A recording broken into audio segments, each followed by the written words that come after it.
Praise the Lord. Hallelujah. गिबियाव इसोरखौ हामबायदों दिनैनि गोथार साननि गोजोननाय अननाय रंजानाय नोंथांमोन बयनिसिम जासिबाय जोङो इसोरखौ बाख्नायबाय आरो बे समाव इसोरनि बायखौ जों खोनासंनि फंनैसो बे YouTube चेनेलनि दारै नोंथांमोननिसिम फोरबोनि बायखौ आङो बे समाव बुंनो गोसो जाबाय मानोना बे बाथ्राफोरा जोंनि थाखाय जोबोद बेसेन गोसा बेफोरखौ जों खोनासंनांगौ दा आं नोंथांमोननिसिम 1 पिटरनि 4:7निफ्राय 7-8 बिनिफ्राय लानानै आं जागायनो सानबाय बेयाव बेबायदि बुंदों गासैनिबो जोबनाया खाथि जाबाय बेनिखायनो नोंसोरो थर लानानै सिरिमनानै थादो नोंसोरो आरज खालामनो हानाय बायदि गासैनिख्रुइ बांसिन नोंसोरो गावजों गाव अनखुथार जाज्लाय मानोना अननाया गोबां पापफोरखौ नागारजाहोयो प्रेज द लर्ड गासैनिबो जोबनाया खाथि जाबाय होननानै जों दिनै 1 पिटरनि 4:7निफ्राय जों मिथिबाय बे बुहुमा सानसे प्रलय जागोन आरो मानसिनि थासारिया जोबोद गाज्रि परिबेसाव फैगासिनो दङ दा बेखायनो बेनिफ्राय जों खारग'नायनि मोनसेल' राहा बेनो जे नोंथाङा आरज खालामनांगौ जोंखौ बुंनो आरज खालाम बेफोर गासैबो गिलु बालु दिनदानिफ्राय रैखा मोननो थाखायब्ला जों गावखौ थर लानानै आन्दाज खालामनानै नोंथाङा बबेयाव दं नोंथाङा हाबाव दं ना बहा दं नोंथाङा इसोरनियाव दंना ना संसारजों गोरोबनानै दङ नोंथाङा बेखौ साननायनि मोनसे उपलब्धि खालामनायनि मोनसे सम फैबाय अनजाराफोर दे नोंथाङा इसोरखौ बेसेबांसिम खुलुमनो हादों हायाखै नोंथाङा दासिमाव प्रार्थना खालामनो हादोंना हायाखै बेनि थाखाय नोंथाङा दिनै जिबनाव मोनसे बिराद गिदिर साननायनि सम फैबाय मानोना गासैनिबो थाखाय पृथिबियाव दंनाय मानसि जाथिया सानसे रावबो थानाय नङा गासैबो प्रलय जागोन बे बुहुमनि नुथायाबो जेबो थानाय नङा गासैबो प्रलय जागोन बेनिखायनो बे गासैनिबो जोबनाया खाथिथार जानायाव जोंखौ बुंबाय नोंसोरो थर लानानै सिरि मोनै आरज खालामनानै थादो होनबाय जोङो आरज खालामनो हानाय बायदि गुबुननि थाखायहाय जायफ्रा खुनु दिन आरजनि हेफाजाब मोनाखै जों बिसोरनि थाखाय आरज खालामनांगौ जायफ्रा माब्लाबाबो इसोरनि बाथ्राखौ खोनानो मोनाखै जों बिसोरनि थाखाय प्रार्थना खालामनांगौ आरो जायफ्रा दिनै माब्लाबाबो इसोरनि मोजांखौ मिथियाखै जों बिसोरनो खोनासंनांगौ आरो गोबां समस्या गोग्लैनाय मानसिफोरखौ जों दिनै आरज खालामनांगौ जों केवल गावनि थाखायल' नङा नोंथाङा गावनि थाखाय आरज खालामदो आरो गुबुननि थाखायबो नोंथाङा आरज खालामदो अब्ला नोंथाङा जथेस्थ' इसोरनि बोरखौ मोननो हागोन अनजाग्राफोर दिनै जोंखौ बाइबेला बेबायदि थोनो दे मानोना बे संसाराव सानसे समाव गासै बे संसारनि नुथायफ्रा सानसे समाव गोमोरलांगोन लुकासनि गाहाम बाथ्रा मार्कुसनि 13 बेनि 31 दङ हा आरो नख्राङा गोमोरगोन नाथाय इसोरनि बुंनाय फंफ्रोमबो बाथ्राफ्रा माब्लाबाबो गोमोरनाय नङा होनदों प्रेज द लर्ड अब्ला दंनाय माने गासैबो सानसे समाव सुरुमार जागोन पापि मानसिफोरजोंबो सानसे समाव बे बुहुमनिफ्राय जोंखौबो इसोरा सोरगोआव लांगोन आरो पापि मानसिफोरखौ इसोरा बिसार खालामनानै नोरगोआव गारगोन नाथाय बे संसारा गिलु बालु मोनसे सम फैफिनगोन दा नोंथाङा एबा नोंथां आं जों बयबो गोथाङै थासान्दियाव इसोरखौ खुलुमब्ला बिखौ मान होब्ला बिखौ फोथायब्ला बिनियाव आरज खालामब्ला नोंथाङा गोसो सोलायब्ला नोंथांनि जिबनाव जोबोद गोजोननाय जागोन दा बेनिखायनो बे समफ्रा मोजां सम थासान्दियाव नोङो फोरबोखौ खुलुमनायनि समा मोजां सम मोननायावनो नोङो गुबुनफोरनि थाखाय आरज खालामनांगौआ नाथाय नोङो मोजां समा जेब्ला बारग'लांगोन गाज्रि बोथोरा जेब्ला नोंनि खाथियाव नुजाफैगोन अब्ला नोङो आरज खालामनो हायि जागोन बे समाव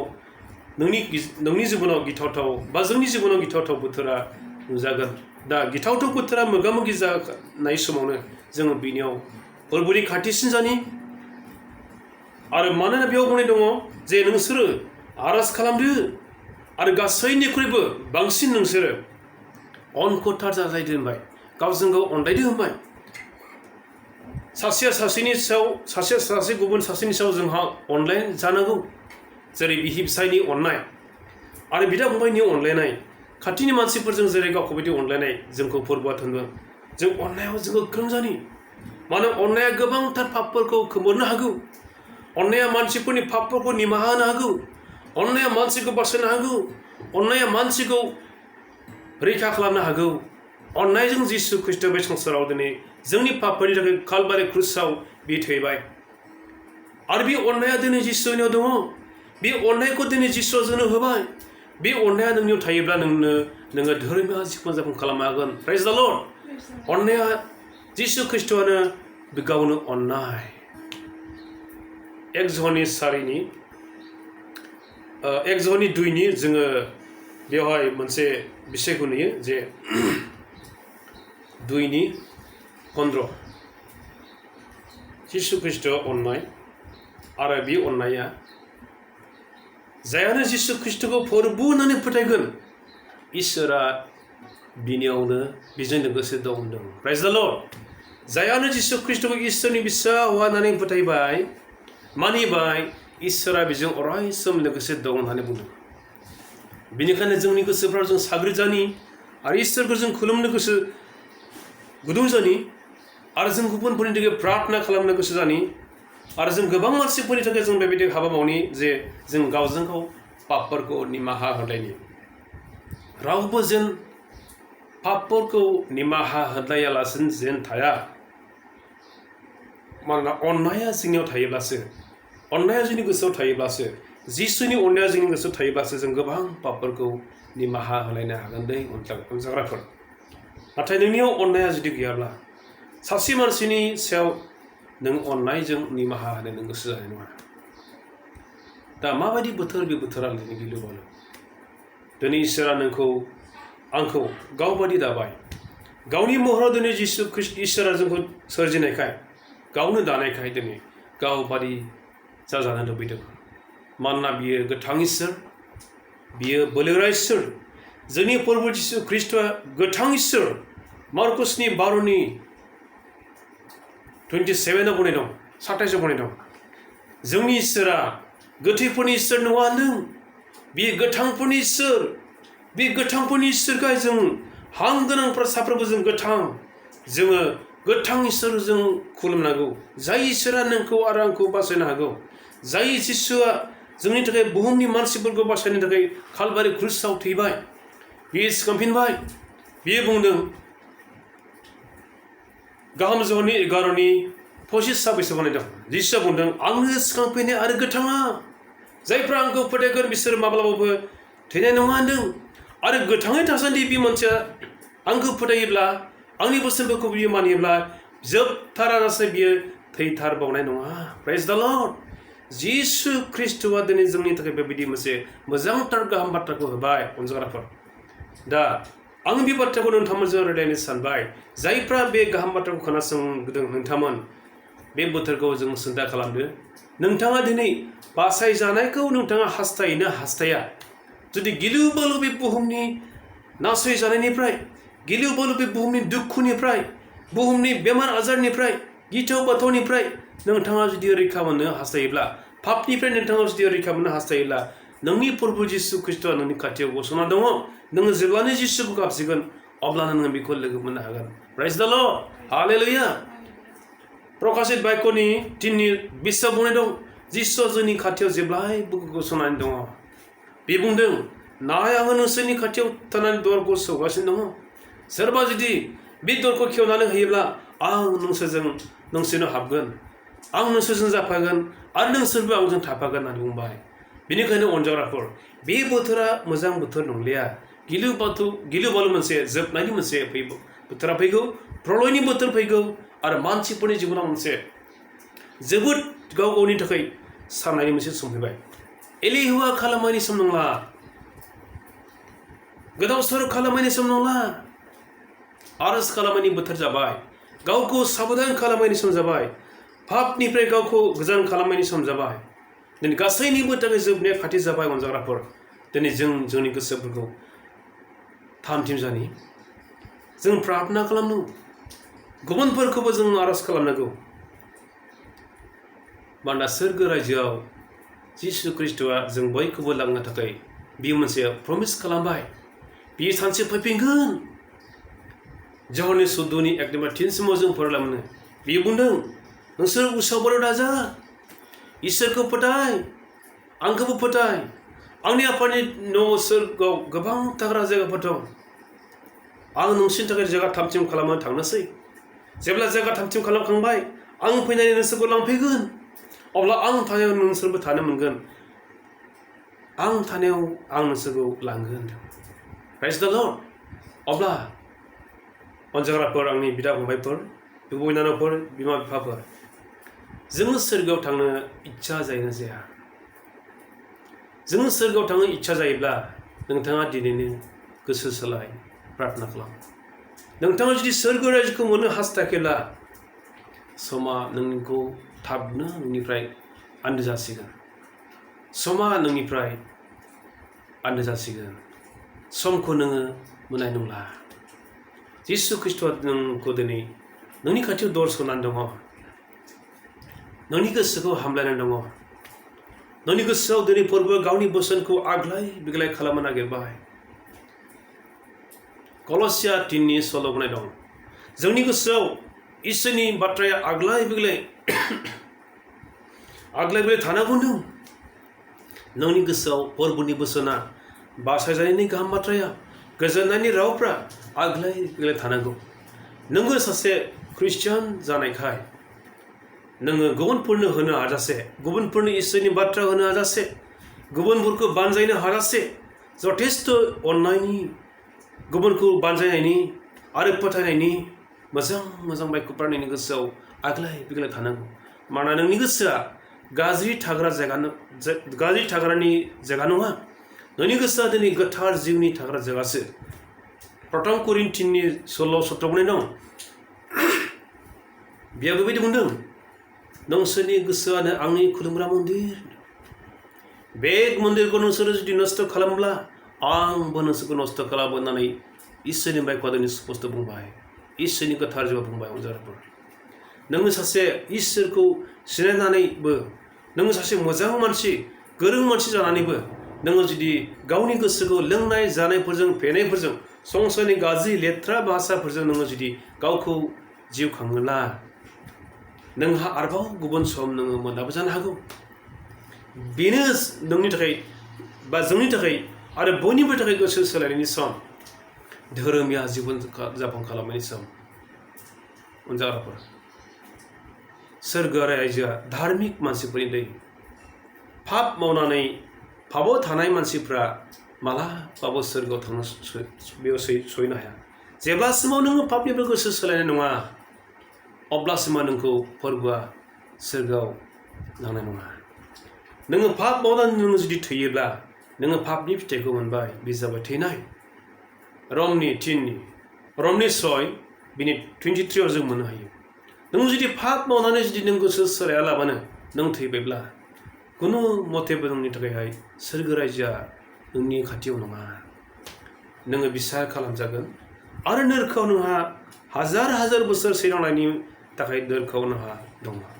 नाथाय नोङो जुदि पापनिफ्राय गोसो सोलायनानै नोङो प्रभु जिसु ख्रिस्ट'खौ नाजावोब्ला नोङो फोथायोब्ला नोंनि थाखाय जिसु ख्रिस्ट' नोंनि पापफोरखौ क्षमा होगोन प्रथम जन 1:7 बुंनाय दं नोंनि थाखाय दिनै प्रभु जबान होबाय नोंनि गासैबो पापफोरखौ बे दिनै गावनि कालबारि क्रुसनिफ्राय बोहैनाय थैजों सुस्रानानै नोंखौ निस्तार खालामनो थाखाय गोथार खालामनो दिनै बियो प्रस्तुत जाबाय एकमात्र जिसुनि थैयाल' जोंखौ पापनिफ्राय सुस्रानो हागौ बे संसारनि मोनसेबो मुवाया जोंखौ पापनिफ्राय सुस्रानो हाया नोंथांनि पापफोरखौ सुस्रानायनि मोनसे राहा एकमात्र जिसुनि थैयाल' अनजाग्राफोर जों बे संसारखौ नाहरदो गावखौ नायदो गावखौ बिजिरदो नोङो बबाव दङ नोङो पाप मावना दङब्ला नोंनि गोसो सोलायनायनि समा बेनो नोङो गोसो सोलायनानै फोरबोनि फारसे नोङो आवगायबोनायनि सम जाबाय बे समा आला खाला खालामनायनि सम नंला अनजाग्राफोर एब्रायनि 2:3 बुंनाय दं एसे गिदिर बोखांजानायखौ एसे गिदिर बासायजानायखौ नोंसोरो आला खाला दा खालामदों जुदि जों आला खाला खालामोब्ला मा बुंदोंमोनलाय रावबो खारग'नाय नङा होनदों अनजाग्राफोर खारग'नाय नङा रावबो दासान खारग'नायनि थाखाय मालाबाबो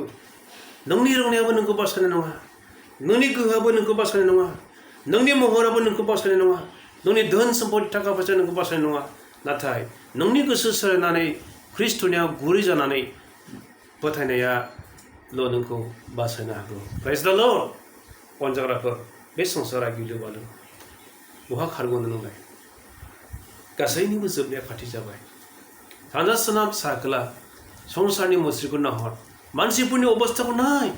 मानसिफ्रा फाप मावनानै बेस्थ' जाबाय न'हरनि समाव जेरैबायदि मानसिफ्रा जादोंमोन लोंदोंमोन हौवा हिन्जाव हाबा खालामलायदोंमोन इसोरखौ निन्दिदोंमोन दै बोहैनाया जेब्लानाखि 40 सर अखा हानानै जेब्लानाखि मानसिफ्रा दै बाना जानानै मानसिखौ बोहैखारागौमानि बिसोरो जादोंमोन लोंदोंमोन हाबा खालामदोंमोन बिसोर गाज्रि हाबा मावदोंमोन जेब्ला दै बाना जायासै अब्लासो बिसोर गाबख्रावासै जोङो बेखौ मोननो हागोन लुकासनि 17:26निफ्राय जोङो 28सिम बेखौ फरायला स्पष्ट मोननो हागोन लर्डनि समावबो जादोंमोन लर्डनि सदम गमराव गोबां मानसिफ्रा पाप मावदोंमोन इसोरनि बोसोनखौ बिसोर खोनासंनो इच्छा जायाखैमोन मोजां मानसि थांब्ला बिसोरो सिथारोमोन नाथाय सानै आरो लर्डनियाव जेब्ला थांदोंमोन अब्ला लर्डनि न'खरखौ बिसोर बासायनो थांदोंमोन मानसिफ्रा आक्रमण खालामदों आरो बेयाव लर्डनि न'खराव धोरोमिया होननानै जों मिथिदों आरो इसोरनि आरो लर्डखौ बुंदोंमोन लर्ड गोख्रैनो बे सदम गमरनिफ्राय सवार हाजोआव दानो थांनांगौ नों सदम गमरनिखौ गोख्रै नागाराब्ला गोख्रै सवार हाजोसिम जोंजों थांफायाला नोंखौ दिनै बे हरनि गेजेरावनो सदम गमरनि पाप मावग्रा पापिफोरजों नोंखौ सावफानाय जासिगोन गोबां बाथ्रा बुंनांबाय लर्डना गोनो गोथो जाबाय हाबाब मा जाबोगोन आंनि धोन सम्पतिया मा जागोन फिसा फिसौ मा जागोन गोबां सिन्था खालामनायखाय बियो खुनुरुखुम थांबाय लर्डनि हिन्जावा बिखा खालामनानै लामा गेजेरावनो बियो सोंख्रिनो हाबा जाबाय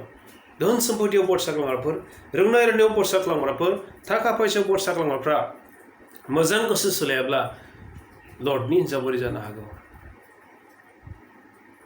नोंथांमोननिसिम दिनै आङो बेखिनि बुंबाय नोंथाङा